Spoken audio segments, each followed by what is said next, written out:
I paid for my niece's entire college education after my divorce. But when I overheard her telling her friends I was too ugly to ever find love, I cut off every penny. Now she's flipping burgers at McDonald's, and my whole family's begging me to forgive her. Hello, Reddit I plus here. My name is Raymond Walker, and I'm 48 years old, living in Denver, Colorado. 4 years ago, I went through the kind of divorce that tears a man apart from the inside out. My ex-wife, Sabrina, left me for a man she met at her gym, her personal trainer, to be exact. At the time, I was too numb to even be angry. 15 years of marriage, dissolved in a single conversation. But despite the heartbreak, I came out of it on my feet. I'm the senior project director at a software firm that builds logistics systems for manufacturing companies. Between my salary, bonuses, and investments, I make a comfortable living, around $160,000 a year. My house is paid off, my savings healthy. Still, for all that security, I felt hollow. Sabrina and I never had children, her choice mostly. So once the papers were signed, the silence in my home became unbearable. That's when I started spending more time with my sister Caroline and her family. She and her husband Todd have 3 kids, and their oldest, Jenna, had always been like a daughter to me. Bright, ambitious, endlessly talkative. The kind of kid who would ask questions about everything. When I was younger, I used to help her with science projects and school essays, and she'd always tell me, "Uncle Ray, when I grow up, I'm gonna do something amazing." I believed her. By the time I was adjusting to single life, Jenna was 18. Finishing high school with honors and dreaming of studying biomedical sciences so she could become a veterinarian. Caroline and Todd were proud, but worried. Todd's auto repair shop was barely staying afloat after the pandemic, and Caroline's nursing job couldn't stretch far enough to cover tuition at any of the schools Jenna had applied to. When I found out Jenna was planning to go to a community college just to save money, something about it didn't sit right with me. This kid had worked too hard to let money cage her dreams. One night over dinner, I made a proposal. "Caroline," I said, "let me take care of Jenna's tuition. I'll cover everything. Books, rent, meals, the whole thing. Consider it my way of helping her reach her potential." My sister looked stunned. "Ray, that's too much. We can't let you do that." "I insist," I said. "I've got no one else to spend this money on, and I believe in her." After a week of hesitation and family discussions, they accepted. Jenna cried when she heard. She hugged me so tight I thought she'd crack a rib. "You're the best uncle in the world," she said. "I'll make you proud. I promise." A dream in motion. Jenna got into Rocky Mountain University, a respected school with an excellent veterinary program. I handled the finances, tuition, dorm, a monthly stipend. All of it came from my pocket, roughly $46,000 a year. For the first 2 years, everything went perfectly. Her grades were outstanding. She joined research programs, volunteered at animal shelters, and sent me regular updates. I'd get emails full of photos, her in a lab coat holding a golden retriever, or standing beside her friends at a fundraiser. Every message made me smile. She'd visit during breaks, and we'd go hiking, eat takeout, and talk about her future. Once she said, "Uncle Ray, when I graduate, I'm gonna name my first clinic after you, Walker Animal Care. It's got a nice ring, doesn't it?" I laughed and said, "Just don't forget me when you're famous." At that moment, I felt something I hadn't felt in years. Purpose. Starting over. By her 3rd year, I had begun dating again.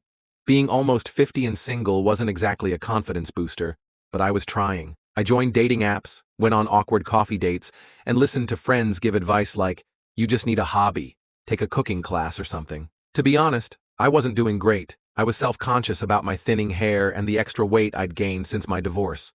A few dates went okay, but nothing stuck. Still, Jenna was one of the few people I talked to openly about my struggles. During our phone calls, she'd ask, "Any luck this week, Uncle Ray?"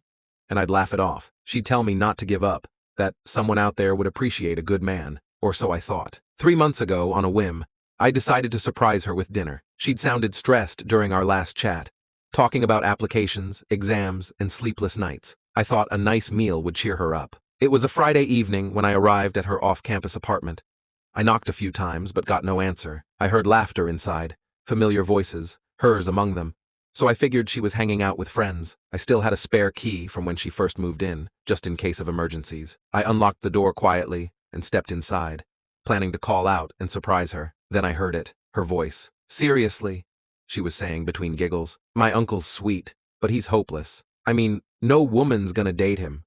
He looks like someone's sad math teacher who gave up on life." The room erupted in laughter. Another voice chimed in, Is that the guy who pays for everything? Yup, Jenna said. Tuition, rent, everything. Honestly, if I didn't tell him I was grateful, he'd probably cry. The poor guy still thinks he's gonna find some woman who actually likes him.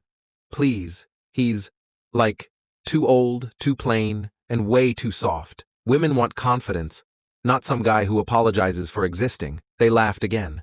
One girl added, Hey, at least you'll graduate debt-free.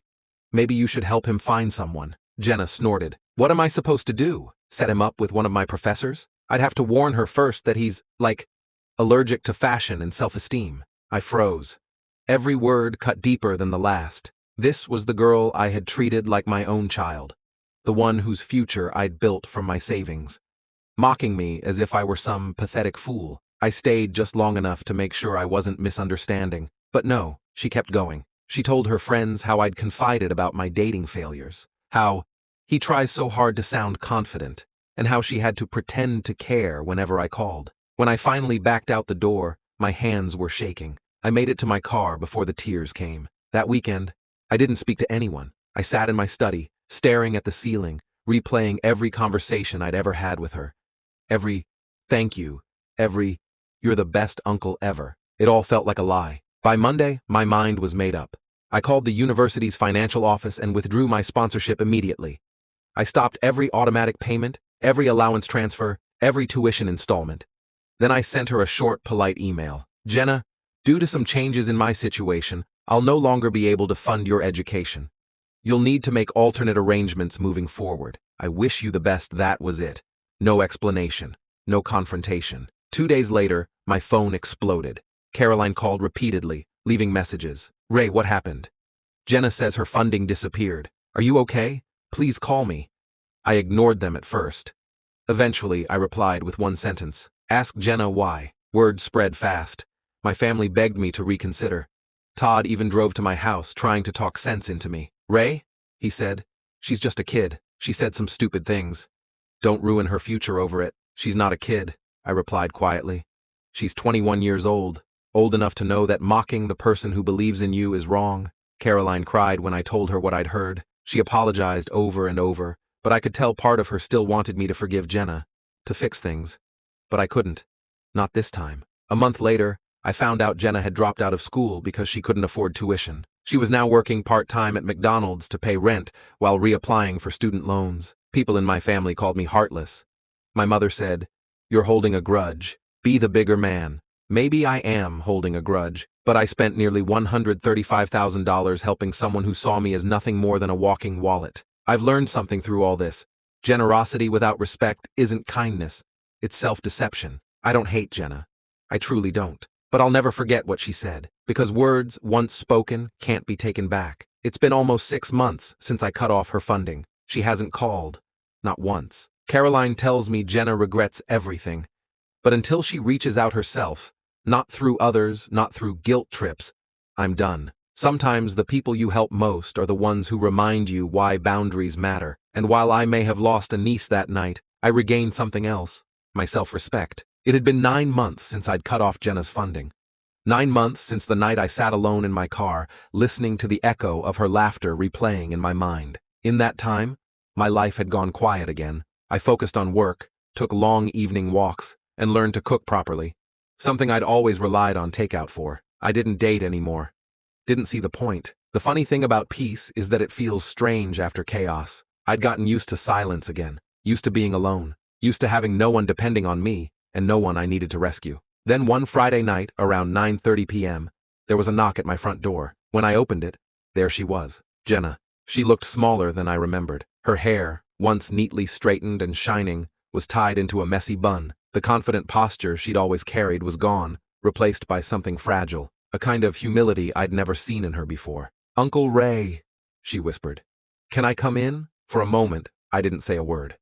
I just stared. Then finally, I stepped aside and let her in. A conversation years late. She stood in my living room, glancing around like it was unfamiliar territory, though she'd spent half her childhood here. The silence stretched until she broke it. I know you probably don't want to see me, she began softly, but I needed to. I needed to explain. I didn't sit down. Go ahead, she swallowed. I messed up. I said things I shouldn't have. Things I didn't even mean. I was trying to make my friends laugh. to look cool, and it got out of hand. I never thought you'd hear it. I crossed my arms. So you didn't mean it, but you said it? I didn't think about it, she said quickly. They were teasing me about getting help from you, calling me spoiled. I felt embarrassed, and instead of standing up for you, I tried to joke about it. I thought if I made fun of you first, they'd stop. That's quite an excuse, I said. My tone wasn't angry, just tired. Her eyes watered. I know, I was cruel. I said things no decent person should say, especially about you. I've been trying to apologize, but I was scared. You wouldn't take my calls, my messages, because I didn't want to hear an apology you didn't mean, I said quietly. You didn't just make fun of me, Jenna. You ridiculed me to people who were laughing at my pain. While I was paying for your future, that wasn't a momentary lapse.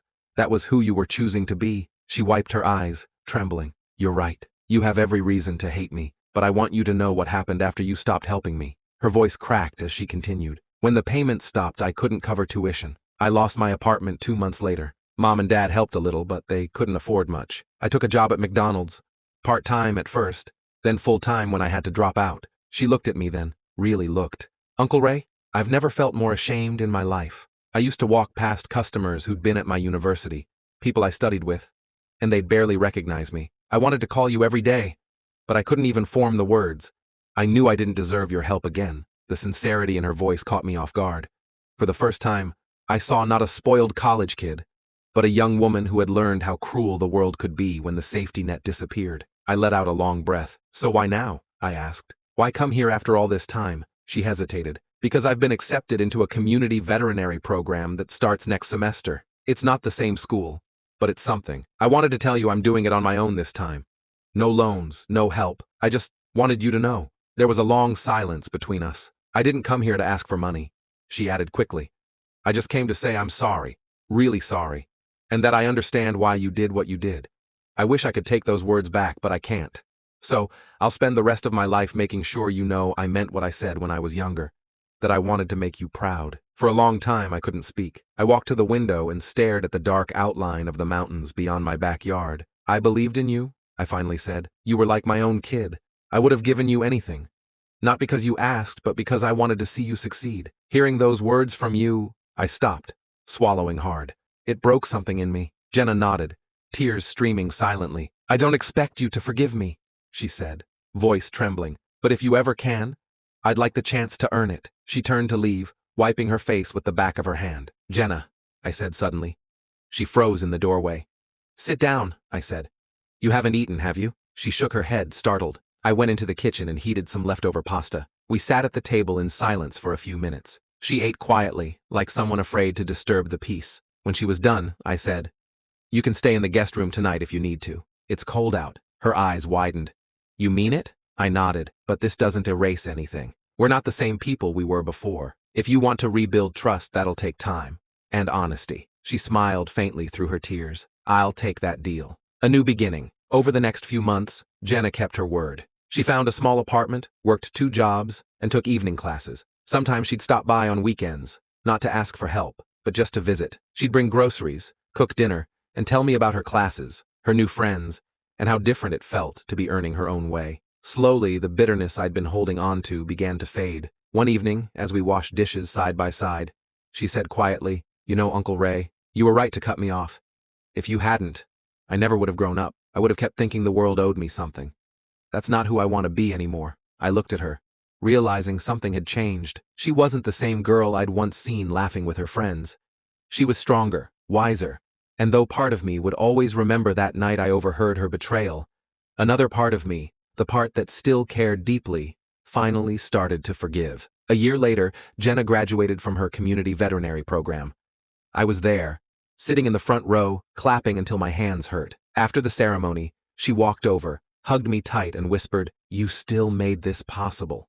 Not by paying for it, but by forcing me to earn it. I smiled. You earned every bit of it, kiddo, she laughed. You finally called me kiddo again. I did, and for the first time in years it didn't hurt. Because forgiveness, I realized, doesn't erase what happened. It simply frees you from carrying the weight of it forever. And that, more than money or pride, was the best gift either of us could give.